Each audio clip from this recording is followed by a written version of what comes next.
In this video, I want to show you how you can manage configuration settings for your application. So the configuration is handled via this config constant, which injects all these different variables or any others that you may want to specify to be available globally anywhere that you want. So here I injected to this config to this main controller and specify it as a config scope, and then I say in the console log function, if the config dev mode is set to true, then log a message which is passed into that function.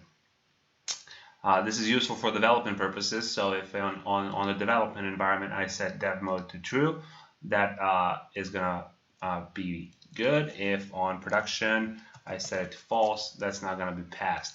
As an example of how this works, how this controls everything, so I'm just gonna change the primary, actually let's change the background color. So if I change the background color to yellow and come to the application and then just refresh it, you should see the changes. You'll see that the entire app has adapted to that one single line change configuration that we did, and it does that with extreme caution.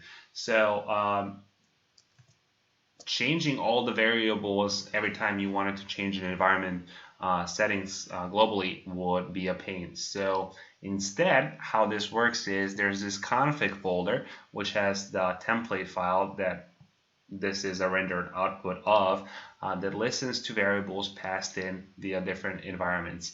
So this was the development environment, and here I'm gonna pass in the production environment, which has a pretty wanky color combination of pink, purple, and let's change this to teal, just have a different background. And I'm gonna come here and say I wanna actually, let's do this.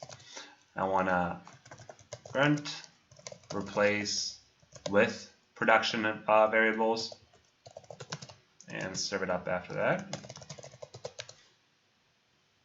So once that process is finished, I can come back to this file and see that it's been updated with all those values. And if I come back to the application now and refresh it, you'll see that the application took an entirely different approach to style. So these configurations can be used for so much more than just color variations. They can be used for configuring your tracking ID, configuring out the name, fonts, any global variable that you can think of, really.